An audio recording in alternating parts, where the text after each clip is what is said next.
Hi, everybody. This is Steve Maggi. Welcome to Building Your Bridge, where we talk to experts and professionals that work with international investors and international entrepreneurs that want to come to the US. And it's my honor to have as my guest Patrick Findaro, one of the founders of Visa Franchise.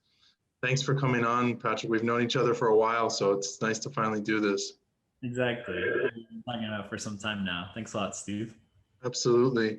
What does Visa Franchise's process look like when evaluating franchises?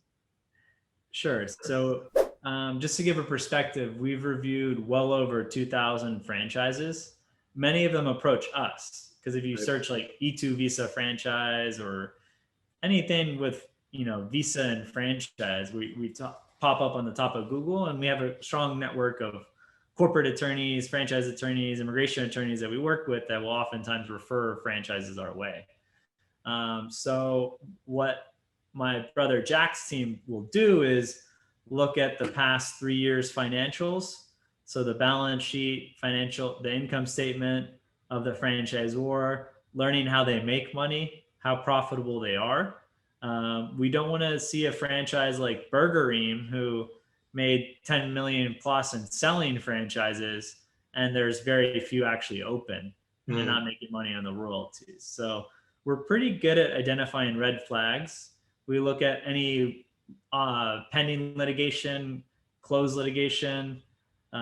We look at the profiles of the executives.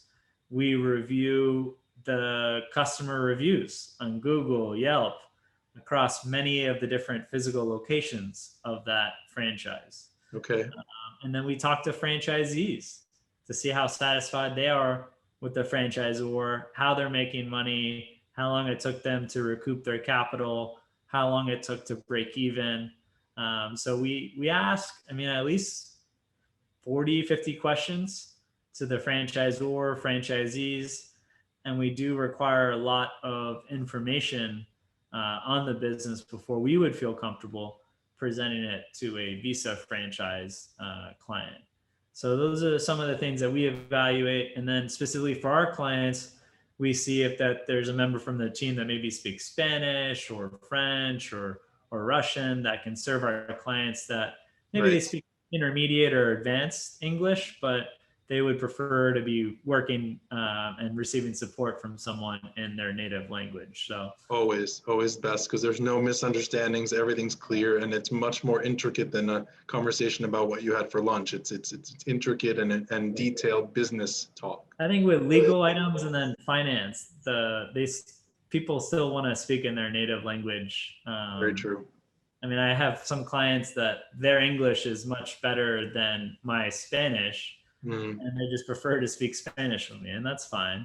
But if you want to have that uh, kind of intimacy in the working relationship with the franchisor, know that it's going to limit the options, and you might have to focus, for example, if you're from Latin America or Spain, on opening up the business in Florida, Texas, or California, where there is a large Latin community, right. and it's growing a lot. It's great, it's growing, and there's a lot of business opportunities, but all of a sudden the list of prospective businesses can drop from 100 to say 10.